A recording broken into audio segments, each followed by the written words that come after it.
Welcome to Stories of the Wanderer, a calming sleep story series created to help you unwind and gently drift into rest.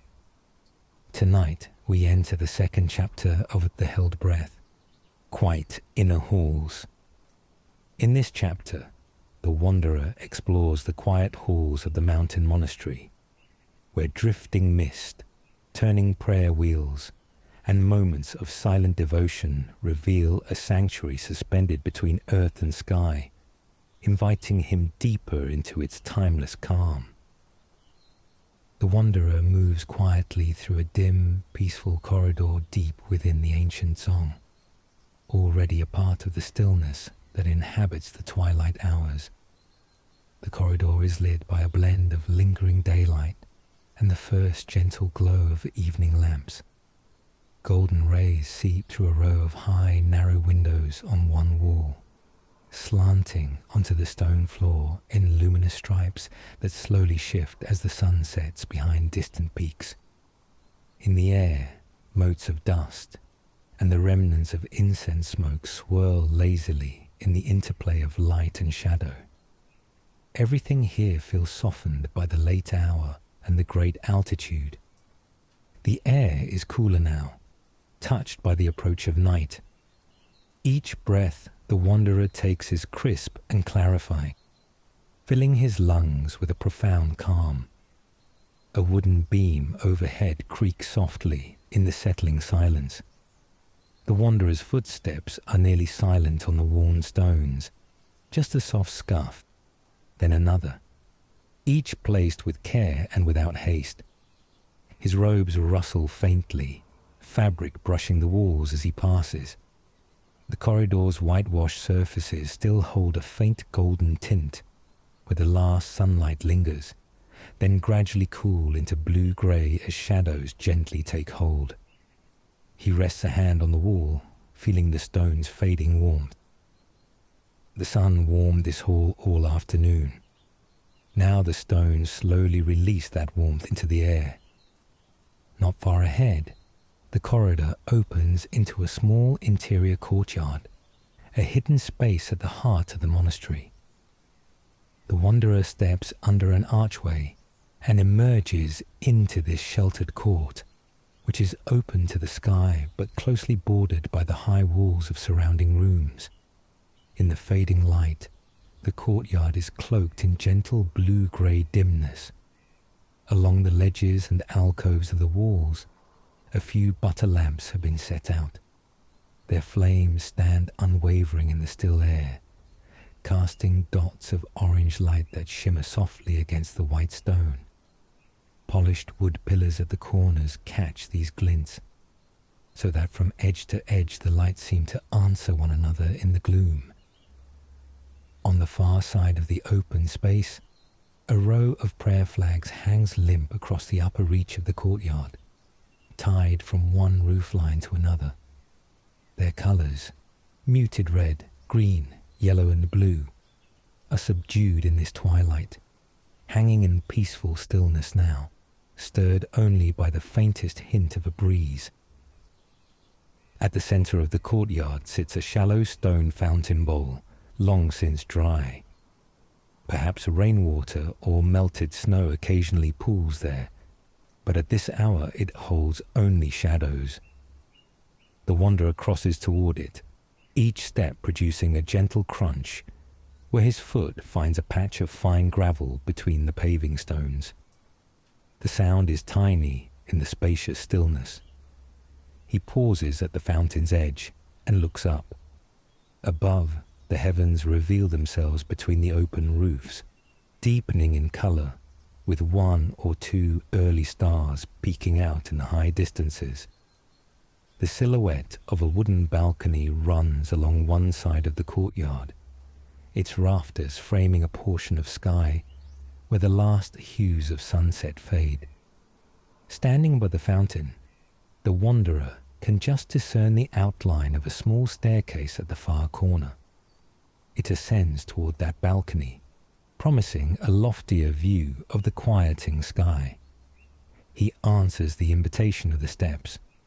Approaching them, He notices how mild the air feels in this enclosed space. The courtyard's walls have retained some of the day's warmth, lending a softness to the oncoming night.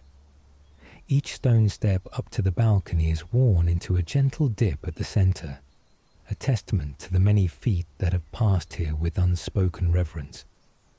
The wanderer climbs slowly and deliberately, both hands lightly skimming the cool stone on either side of the stairwell for balance. With each upward step, he feels a subtle transition, from the open hush of the courtyard below to something a touch closer to the sky. At the top of the staircase, the wanderer steps onto the covered balcony.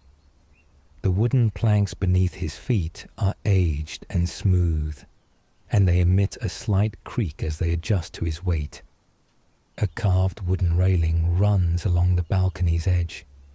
He approaches it, placing his fingertips on the polished surface. From here, he can look down into the courtyard he just crossed. It appears dim and dreamlike. The butter lamps scattered below glow like stars fallen at the base of the walls. The fountain is now just a round shadow at the center, and he can see his own faint footprints in the dust around it. A sense of gentle intimacy stirs in him, knowing he is part of this monastery's quiet story now, that his presence has left these subtle marks. Turning away from the railing, he gazes outward beyond the confines of the courtyard. The balcony frames a panoramic slice of the world outside. Over the high walls of the monastery, mountains stand in silhouette against the last amber band of the sunset sky. Those distant ridgelines become flat shapes of charcoal grey, layered one behind another, merging with the encroaching night. Clouds from earlier have thinned into pale ribbons, tinged with a final hint of rose. High above, more stars have woken and are shimmering. From this high perch, he is nearly at eye level with the drifting clouds. A slight motion catches his eye, a small tuft of cloud passing very near, skimming the monastery's upper roofs. Its edge curls around one of the prayer flag lines strung above, briefly mingling with the coloured fabric before continuing on into the darkening sky. He cannot hear it, but he imagines the cloud might be making the faintest whisper as it brushes past. A tiny greeting from the heavens. From somewhere deeper in the Dzong, a soft bell rings. The tone is clear yet gentle, resonating through stone corridors with calming simplicity. It sounds once, then fades slowly. He listens to its lingering echo, letting it draw his awareness fully into the present. The bell likely announces the end of day and the welcoming of night, though here the shift feels only natural, merely a polite nod that darkness is free to enter. After the note dissolves, the silence returns, even more pronounced than before. Yet within this silence he can sense warmth and life. It is as if the hush itself has a heartbeat, a subtle vitality pulsing through the stones. Another passageway beckons, an entry into the heart of the inner halls. He follows it unhurriedly, stirring from his observation of the sky only when he is ready to continue. This next corridor is lit entirely by lamplight. Niches line the walls at rhythmic intervals, each holding a simple butter lamp.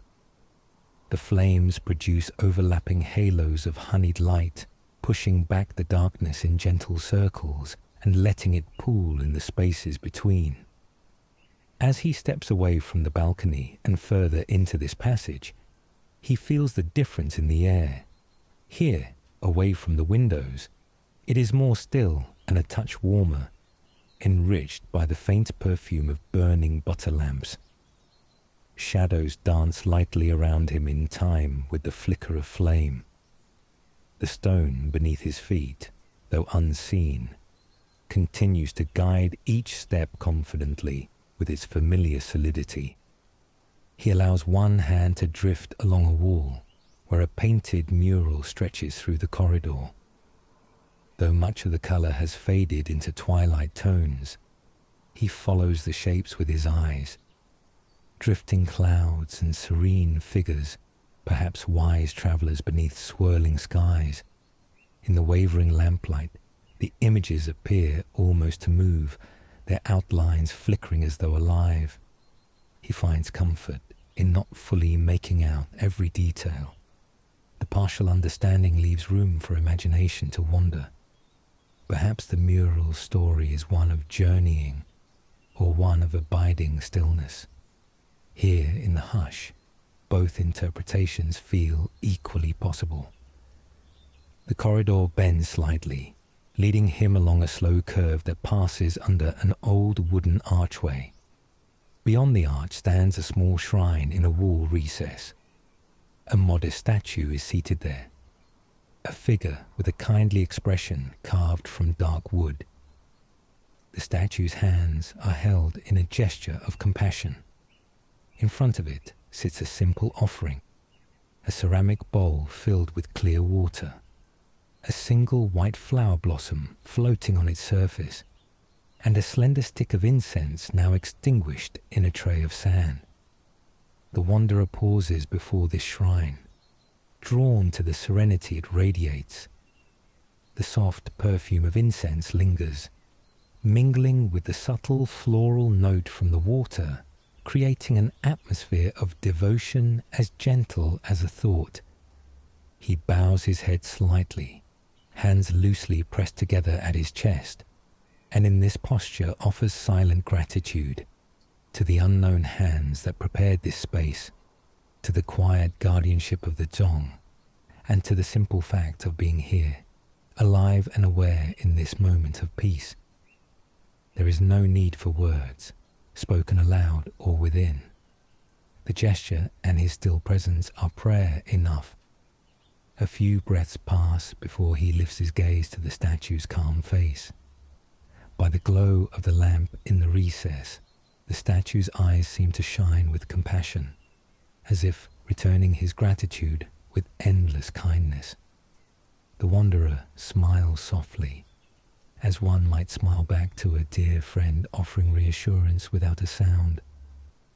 As he steps back from the shrine, a subtle movement further down the corridor catches his attention.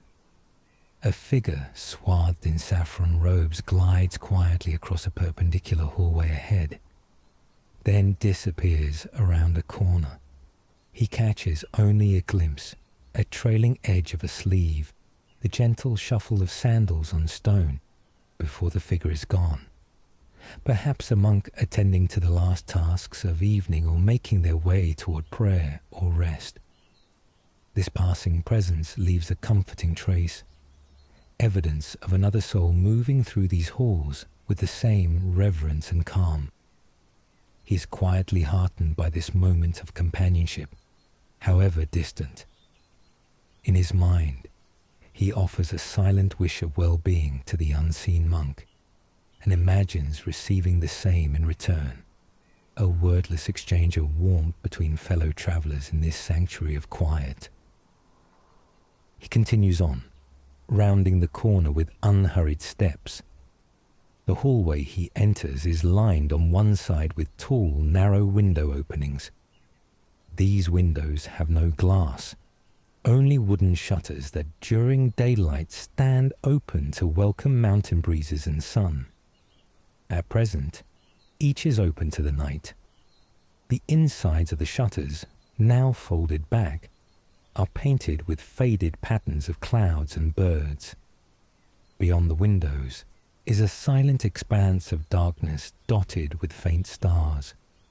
He approaches one of the openings and leans gently on its stone sill. The stone feels cool under his forearms. Outside, the high altitude makes the night sky exceptionally clear. He waits as his eyes adjust, picking out familiar constellations glowing steadily overhead. One bright star just above a far ridge draws his gaze. It sparkles, tranquil and unwavering in its solitude. Beneath that star, The valley lies invisible under an ocean of night.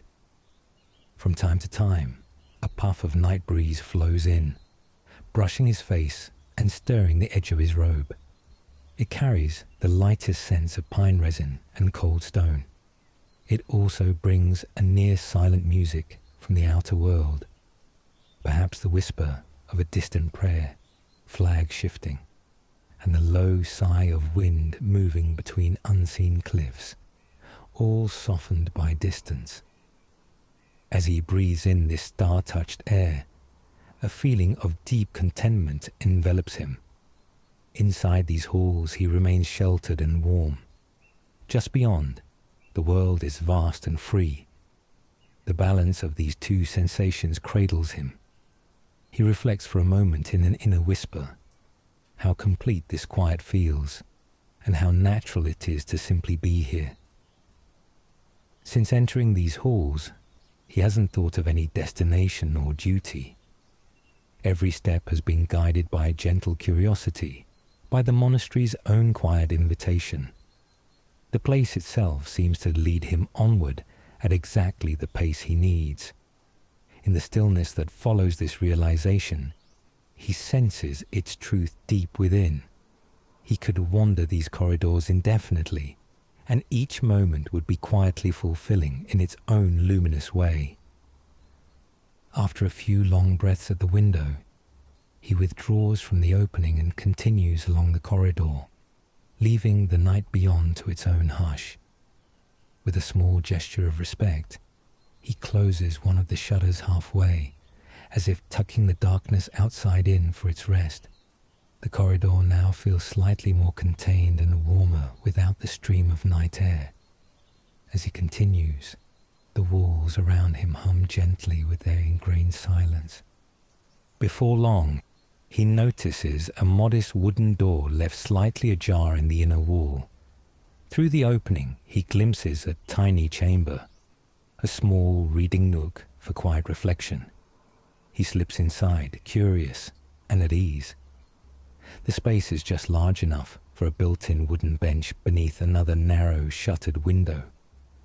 Tonight, that inner shutter is closed, and a thin beam of starlight sneaks through a crack, illuminating specks of dust that drift like tiny galaxies in the air. The rest of the room is filled with just enough light from the hall to discern its features. The bench is covered in old cushions that have molded to the shapes of many past visitors. A neatly folded wool blanket lies at one end, kept ready for anyone who might need it to ward off the night's chill. The wanderer notices a low shelf carved into the wall opposite the bench. Upon it stands a small wooden prayer wheel, and beside it lie a few rolled parchments tied with simple twine. The air in here is utterly still, with a subtle scent of aged paper and lamp oil, and a faint trace of dried herbs from somewhere in the darkness. He sits down slowly on the bench, the cushions embracing him as he settles. The wood beneath gives a quiet creak, as if welcoming him. He runs a hand over the folded blanket and finds it pleasantly soft. It smells of clean wool.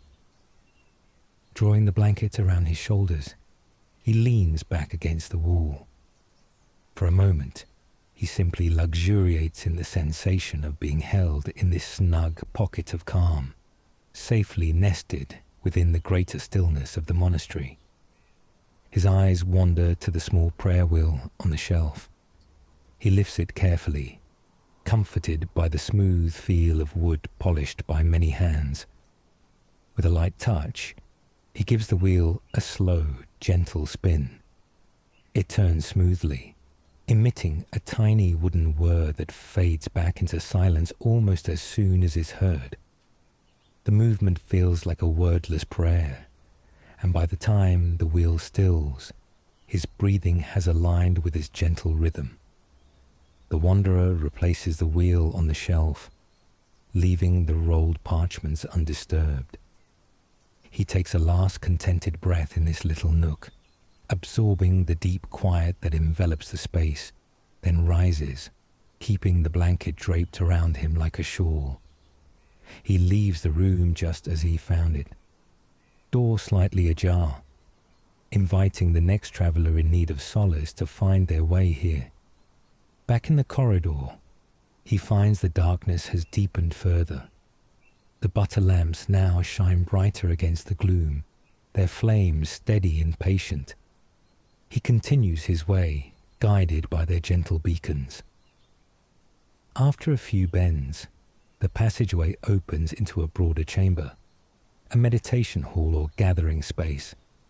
Its ceiling arches higher here, and the emptiness itself seems to amplify the silence.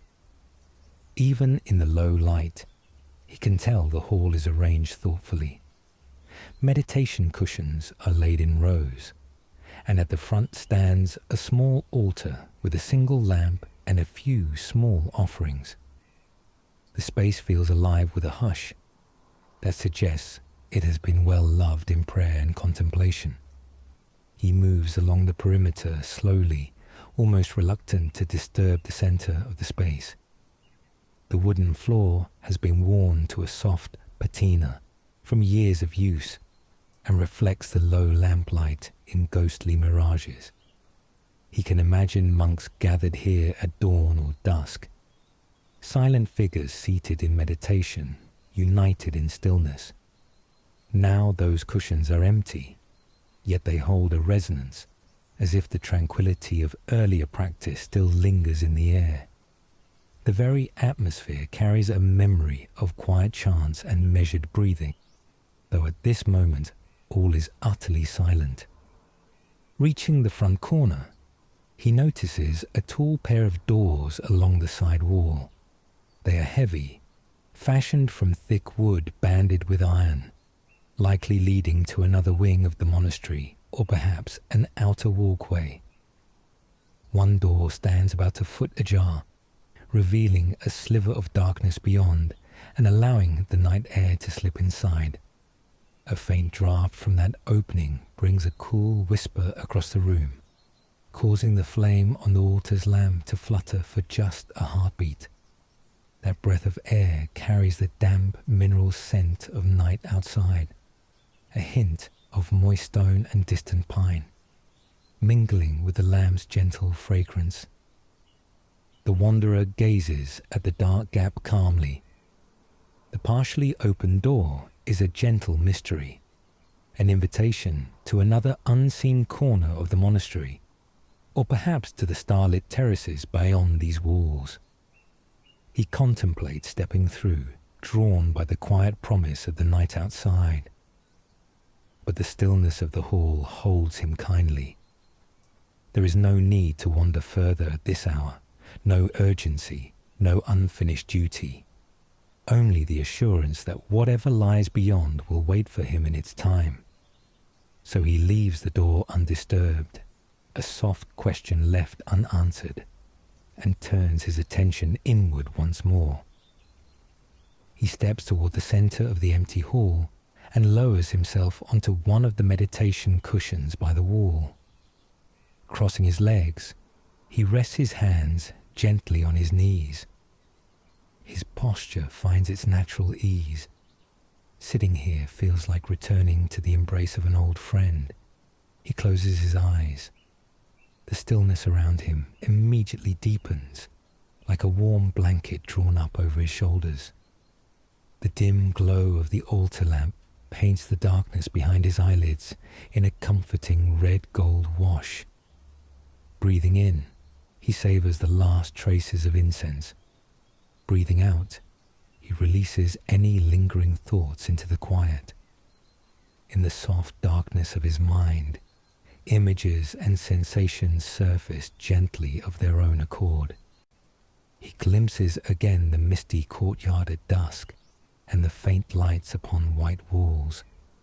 He envisions the night sky sprinkled with stars as seen from the balcony, the calm presence of the shrine's guardian statue, the friendly creak of the wooden bench as he sat in the nook. Each memory arises, then drifts away like a cloud dissolving into the night. What remains is a profound sense of peace and gratitude, and a feeling of complete belonging in this silent place.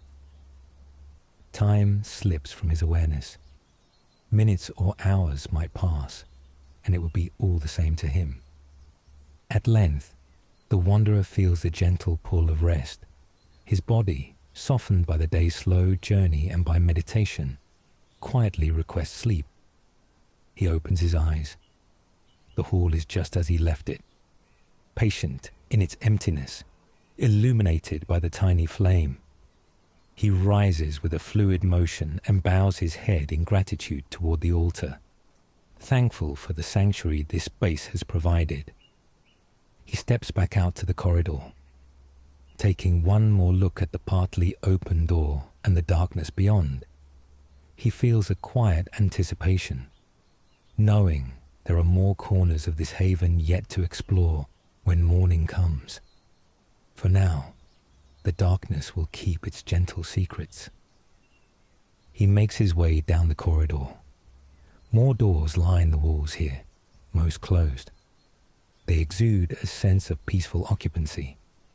Behind one, he imagines a faint rustle or soft sigh, subtle evidence of others settling into sleep. Keeping his footsteps light, he soon reaches an open doorway at the corridor's end. It is a humble guest cell, left open as if awaiting a traveller. The wanderer steps inside. The space is spare but comforting.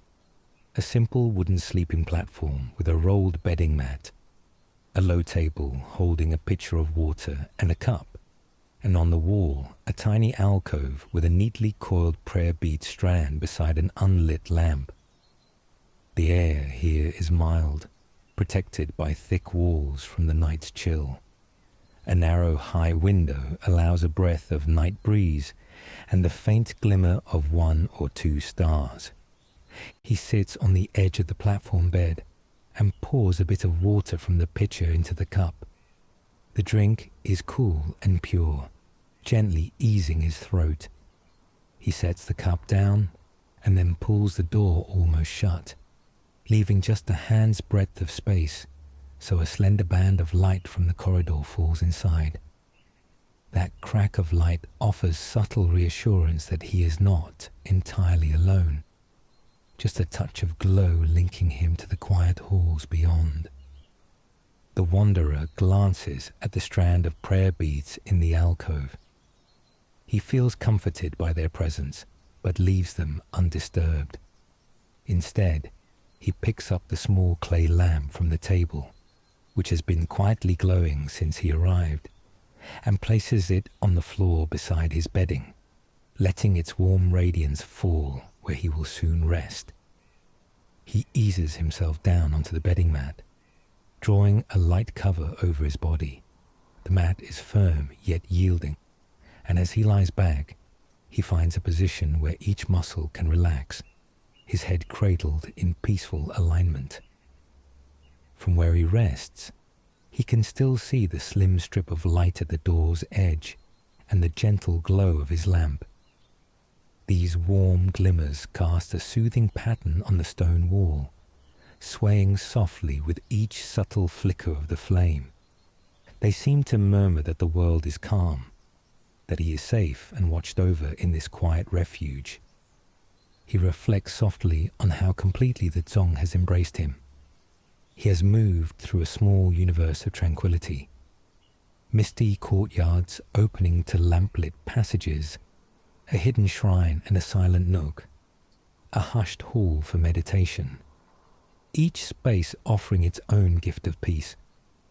Every step was guided not by plan or purpose, but by a gentle invitation from the monastery itself.